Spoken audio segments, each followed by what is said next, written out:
नमस्कार। आज हम डिस्कस करेंगे HPSSC का प्रीवियस पेपर। ये जो HPSSC का प्रीवियस पेपर है ये हम डिस्कस करेंगे, डिटेल में डिस्कस करेंगे और इसका HPGK का सेक्शन आज हम डिस्कस करेंगे।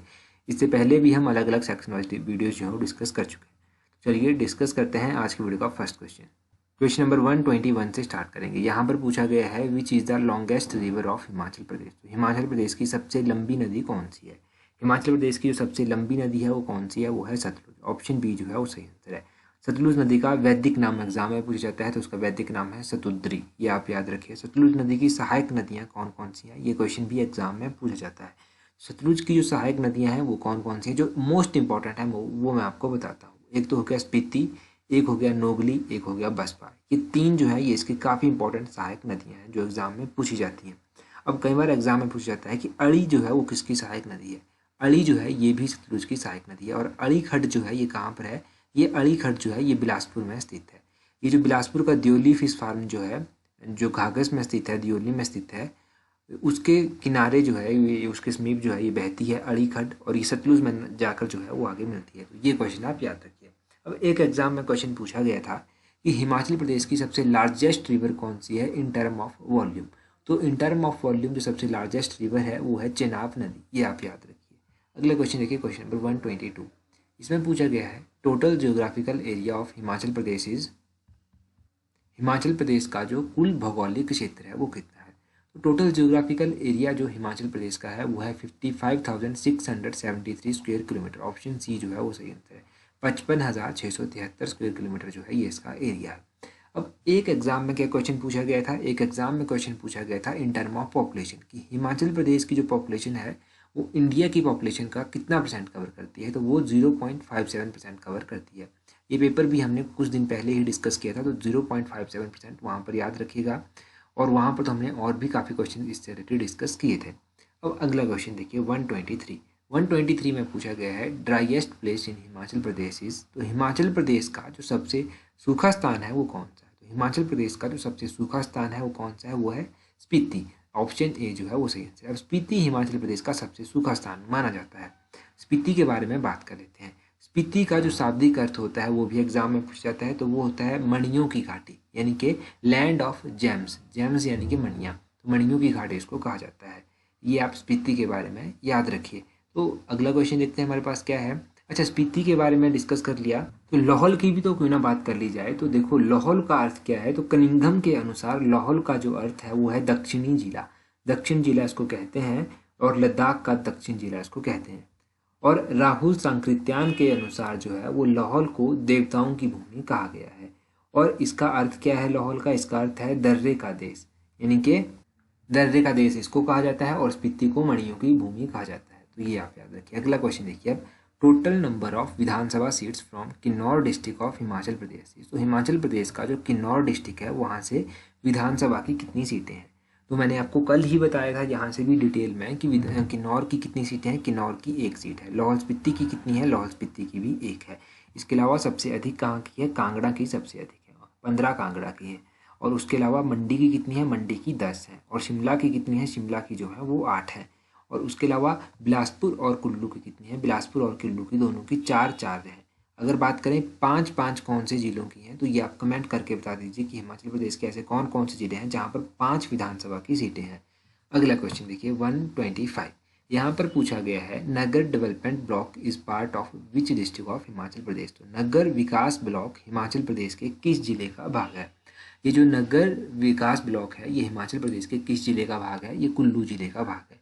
ऑप्शन डी जो है वो सही आंसर है। ये तो आपको पता ही होगा। पता क्यों होगा ये भी आपको पता है, क्योंकि यहाँ पर जो है एक आर्ट गैलरी स्थित है। इस आर्ट गैलरी को जो है वो रोरिक आर्ट गैलरी भी कहा जाता है। तो रोरिक आर्ट गैलरी जो है वो कहाँ पर है? ये नगर में स्थित है, नगर कुल्लू में स्थित है।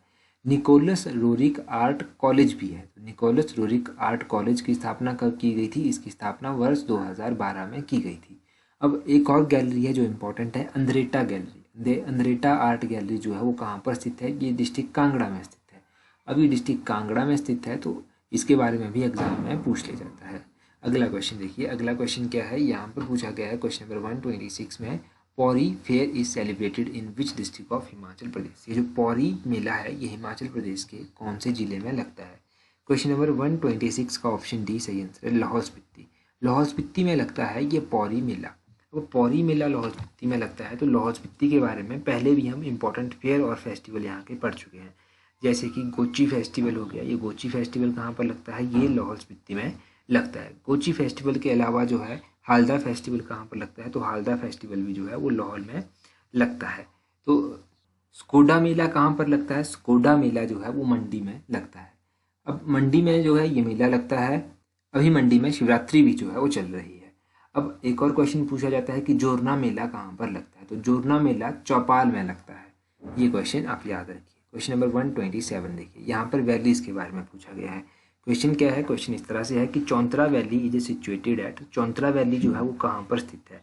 वैलीज के बारे में मैं पहले भी कई बार आपको बता चुका हूँ। अभी चौंतरा वैली की बात हुई है कि ये वैली जो है वो कहाँ पर स्थित है, तो ये वैली स्थित है मंडी में। मंडी में जाकर स्थित है, ऑप्शन बी सही आंसर है। मंडी में कौन कौन सी घाटियाँ स्थित हैं, मंडी में स्थित है इमला बिमला घाटी, चुहार वैली ये भी मंडी में स्थित है। और इसके अलावा बलह घाटी कहाँ पर है, बलह घाटी भी मंडी में स्थित है। अब एग्जाम में कौन कौन सी वैलियाँ पूछी गई हैं, अभी तक एग्जाम में पूछा गया है कि क्यारदादून घाटी कहाँ पर है, तो क्यारदादून घाटी सिरमौर में स्थित है। एक पूछा गया था कि दून घाटी कहाँ पर है, तो दून घाटी सोलन में है। सपरून घाटी कहाँ पर है, सपरून घाटी भी सोलन में ही स्थित है। कुनिहार घाटी कहाँ पर है, कुनिहार घाटी भी सोलन में ही स्थित है। किस घाटी को सांगला घाटी भी कहा जाता है, तो बसपा घाटी को जो है वो सांगला घाटी भी कहा जाता है। बब्बर घाटी को अन्य किस नाम से जाना जाता है, तो बब्बर घाटी को रोहड़ू घाटी भी कहा जाता है। दूध और शहद की घाटी किसको कहा जाता है, यानी कि valley of honey and milk. ये आप कमेंट करके बता दीजिए कि valley of honey and milk यानी कि दूध और शहद की घाटी किसको कहते हैं। अगला क्वेश्चन है क्वेश्चन नंबर 128, यहाँ पर पूछा गया है Chamba dominion was founded by, Chamba अधिराज्य की स्थापना किसके द्वारा की गई थी। ये जो चंबा अधिराज्य है इसकी स्थापना किसने की थी, क्वेश्चन नंबर 128 का ऑप्शन है और मेरू वर्मन जो है वो सही आंसर है। अब मेरू वर्मन ने जो था वो चंबा की स्थापना की थी। काफ़ी टाइम से हमने डिस्ट्रिक्ट चंबा के बारे में डिटेल में नहीं जाना है, तो एक बार जल्दी से रिवाइज कर लेते हैं। चंबा के बारे में आप ये जानिए कि चंबा के ऐसे कौन से राजा थे जिन्होंने वर्मन का टाइटल सबसे पहले अडॉप्ट किया था। चंबा के राजा जिन्होंने सबसे पहले वर्मन का टाइटल अडॉप्ट किया था वो थे आदित्य वर्मन। चंबा के किस राजा ने जो था वो कुल्लू के राजा दत्तेश्वर पाल की एक बैटल में हत्या की थी, तो चंबा के राजा मेरू वर्मन के द्वारा जो था वो कुल्लू के राजा दत्तेश्वर पाल की हत्या की गई थी। चंबा के ऐसे कौन से राजा थे जिन्होंने जो था सिंह का टाइटल सबसे पहले अडॉप्ट किया था। चंबा के राजा जिन्होंने सिंह का टाइटल सबसे पहले अडॉप्ट किया था उनका नाम था गणेश वर्मन।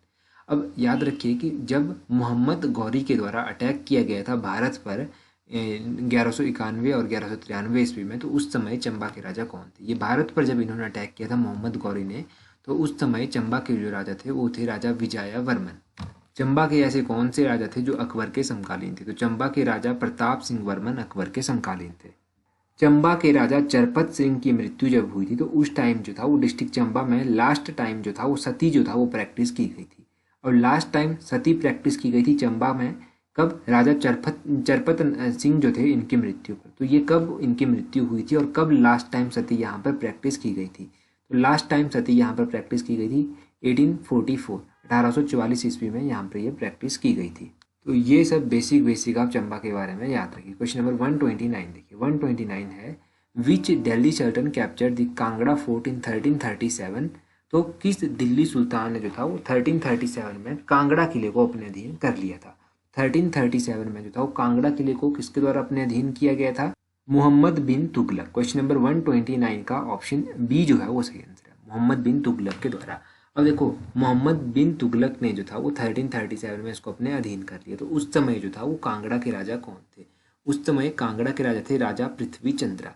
अब कई बार एग्जाम में क्वेश्चन पूछा जाता है कि 1365 में जो था वो किसने कांगड़ा के किले पर आक्रमण किया था, तो 1365 में फिरोज शाह तुगलक ने जो था वो कांगड़ा किले पर आक्रमण किया था। जब फिरोज शाह तुगलक के द्वारा यहाँ पर आक्रमण किया गया था तो उस समय चंबा के राजा कौन थे, तो उस समय चंबा के राजा थे राजा रूपचंद। राजा रूपचंद का नाम भी याद रखिए। 1009 ईस्वी में किसने कांगड़ा पर आक्रमण किया था, तो 1009 ईस्वी में जो था वो महमूद गजनवी के द्वारा कांगड़ा पर जो था वो आक्रमण किया गया था। महमूद गजनवी ने 1009 ईस्वी में कांगड़ा पर आक्रमण किया। तो उस टाइम चंबा के राजा कौन थे, तो उस टाइम चंबा के राजा जो थे वो थे राजा जगदीश चंद। ये राजा जगदीश चंद का नाम भी आप याद रखिए। लास्ट मुगल गवर्नर कौन थे कांगड़ा किले के, ठीक है, ये आप कमेंट करके बता दीजिए। तो ये आपके लिए काम है। क्वेश्चन नंबर 130 देखिए, 130 है which governor general visited Shimla for the first time in 1827। 1827 में शिमला जो था वो किस गवर्नर जनरल के बाद द्वारा जो था वो सबसे पहली बार विजिट किया गया था। तो 1827 में यहाँ पर कौन आया था। क्वेश्चन नंबर 130 का ऑप्शन सी सही आंसर है, लॉर्ड एमहर्स्ट। ऑप्शन सी जो है वो सही आंसर है। ये क्वेश्चन भी 2 बार एग्जाम में रिपीट हो चुका है, तो इस क्वेश्चन को भी आप याद रखिए, हो सकता है तीसरी बार फिर से ये रिपीट हो जाए। अब हो सकता है कि एग्जामिनर का दिमाग थोड़ा सा घूमे और वो इससे रिलेटेड क्वेश्चन पूछ ले। तो इससे रिलेटेड क्वेश्चन ये पूछा जा सकता है कि ये जो लॉर्ड एमहर्स्ट यहाँ पर आए थे ये रुके कहाँ पर थे। रुके कहाँ पर थे, ये रुके थे कैनेडी हाउस में। अब ये जो कैनेडी हाउस है ये भी इंपॉर्टेंट है, यहाँ से भी ये क्वेश्चन पूछा जाता है। क्वेश्चन पूछ लिया जाता है कि शिमला में जो था पहला पक्का हाउस बना था वो कब बना था। तो वो 1822 में बना था और उसका नाम क्या था, तो वो था कैनेडी हाउस। ये कैनेडी हाउस बना था। ये किसके द्वारा बनाया गया था, तो ये बनाया गया था चार्ल्स पीटी कैनेडी के द्वारा। चार्ल्स पीटी कैनेडी थे, इन्होंने इसको बनाया था। अगला क्वेश्चन देखिए 131। ये क्वेश्चन है Himachal Pradesh became part C state in which year. अब यहाँ पर काफ़ी लोगों को कन्फ्यूजन होता है और काफ़ी लोग जो है वो कमेंट कर कर भी बोल देते हैं कि आपको तो पता ही नहीं है। क्वेश्चन नंबर 131 का ऑप्शन सी जो है वो सही आंसर है। भाई मुझे तो नहीं पता होगा, नो डाउट कि मुझे नहीं पता होगा, परंतु जो आंसर की मैं आपको वो बता देता हूँ। 1951 में जो था वो हिमाचल पार्ट सी राज्य जो था वो बना था। अब 1950 वाले जो हैं वो डिसाइड कर लें कि आंसर की के अकॉर्डिंग उनको चलना है या फिर उनको अपने ऊपर चलना है। अब 1951 में ये पार्ट सी स्टेट बन गया। क्वेश्चन पूछ लिया जाता है कि बिलासपुर का विलय हिमाचल प्रदेश में कब हुआ था। तो बिलासपुर का विलय हिमाचल प्रदेश में 1954 में हुआ था। किन्नौर जो था वो कब हिमाचल प्रदेश का एक अलग से जिला बना था, तो किन्नौर जिला बना था 1960 में। ये आप याद रखिए। अब हिमाचल प्रदेश जो था वो इसका गठन कब किया गया था, तो हिमाचल प्रदेश का गठन कब किया गया था, 15 अप्रैल 1948 को इसका गठन किया गया था। अगला क्वेश्चन देखते हैं, काफ़ी इंपॉर्टेंट है ये क्वेश्चन भी। यहाँ पर पूछा गया है which is the executing agency of Baner hydro electric project in Himachal Pradesh. तो बनेर हाइड्रो इलेक्ट्रिक प्रोजेक्ट की जो एग्जीक्यूटिंग एजेंसी है वो कौन सी है, तो बनेर जो परियोजना है इसको एग्जीक्यूट करती है। तो बनेर परियोजना को एग्जीक्यूट किया जाता है हिमाचल प्रदेश स्टेट इलेक्ट्रिसिटी बोर्ड लिमिटेड के द्वारा। ठीक है, HPSEBL। क्वेश्चन कौन सा क्वेश्चन सही है, option A Himachal Pradesh state electricity board के द्वारा इसको एग्जीक्यूट किया जाता है।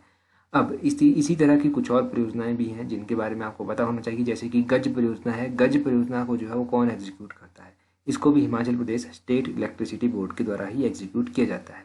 बिनवा परियोजना है, इसको कौन एग्जीक्यूट करता है, इसको भी जो है हिमाचल प्रदेश स्टेट इलेक्ट्रिसिटी बोर्ड ही जो है वो एग्जीक्यूट करता है। रोंगटोंग परियोजना जो है इसको कौन एग्जीक्यूट करता है, इसको भी Himachal Pradesh state electricity board ही एग्जीक्यूट करता है। इसके अलावा रुकती परियोजना है, रुकती परियोजना को भी HPSCB Himachal Pradesh state electricity board ही एग्जीक्यूट करता है। तो ये परियोजनाएं तो हिमाचल प्रदेश स्टेट इलेक्ट्रिसिटी बोर्ड के द्वारा एग्जीक्यूट की जाती हैं। अब पार्वती 3 परियोजना जो है वो किसके द्वारा एग्जीक्यूट की जाती है, तो पार्वती 3 परियोजना national hydro electric power corporation limited के द्वारा एग्जीक्यूट की जाती है। ठीक है, ये आप याद रखिए। भाखड़ा डैम किसके द्वारा एग्जीक्यूट किया जाता है, तो भाखड़ा डैम जो है वो Bhakra Beas management board BBMB इसके द्वारा जो है वो एग्जीक्यूट किया जाता है। कोल डैम किसके द्वारा एग्जीक्यूट किया जाता है, तो Kol dam NTPC national thermal power corporation इसके द्वारा जो है वो एग्जीक्यूट किया जाता है। तो ये सब आप याद रखिए। अगला क्वेश्चन देखिए, क्वेश्चन नंबर 133। 133 क्वेश्चन क्या है, यहाँ पर क्या पूछा गया है, CSIR complex is located in which district of Himachal Pradesh, या फिर in which palace of Himachal Pradesh. तो CSIR जो है वो हिमाचल प्रदेश के कौन से स्थान पर स्थित है, ये स्थित है पालमपुर में। ठीक है, ऑप्शन डी जो है इस क्वेश्चन का सही आंसर है। अब CSIR की बात हुई है, CSIR की फुल फॉर्म क्या होती है, CSIR की फुल फॉर्म होती है council of scientific and industrial research. इसकी स्थापना कब की गई थी, इसकी स्थापना 1983 में की गई थी। और ये स्थित कहाँ पर है, तो ये पालमपुर में स्थित है। 1983 भी आप याद रखिए और इसकी फुल फॉर्म भी आप याद रखिए। फुल फॉर्म एग्जाम में नहीं पूछ जाएगी, जनरल अवेयरनेस के लिए पता होना चाहिए। 133 देखिए, 133 है Himalayan borderland book is written by. तो हिमालयन बॉर्डरलैंड किताब जो था वो किसके द्वारा लिखी गई थी। क्वेश्चन नंबर 134 की अगर बात करेंगे तो इसका सही आंसर है ऑप्शन ए राम राहुल के द्वारा ये किताब लिखी गई थी, हिमालयन बॉर्डरलैंड। अब ये तो इस किताब के बारे में हो गया। अब कुछ और इंपॉर्टेंट किताबें भी हैं, जल्दी से उनको रिवाइज करते हैं। यहाँ पर देखिए तारीख़ रियासत सिरमौर किताब रणजौर सिंह के द्वारा लिखी गई है। Bilaspur past present and future Bilaspur people of बेटराड अनंत चंद के द्वारा लिखी गई है। कुल्लू तो देश की कहानी किताब लालचंद पारथी के द्वारा लिखी गई है।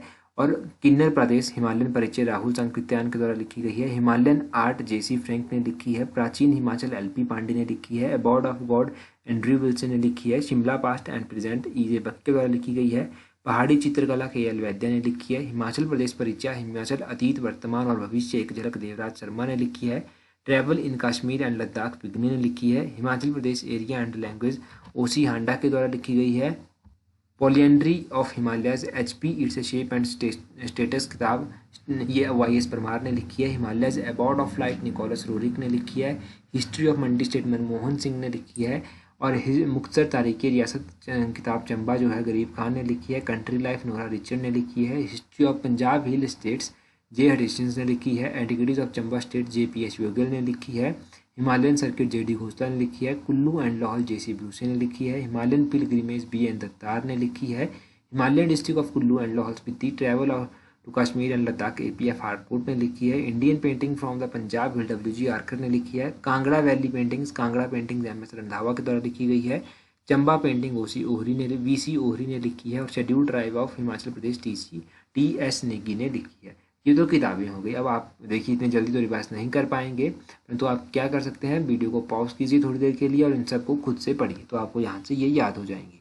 135 है Sikri folk dance is performed in which district of Himachal Pradesh. ये जो सिकरी फोक डांस है ये हिमाचल प्रदेश के कौन से जिले में परफॉर्म किया जाता है? सिकरी फोक डांस हिमाचल प्रदेश के चंबा जिले में परफॉर्म किया जाता है।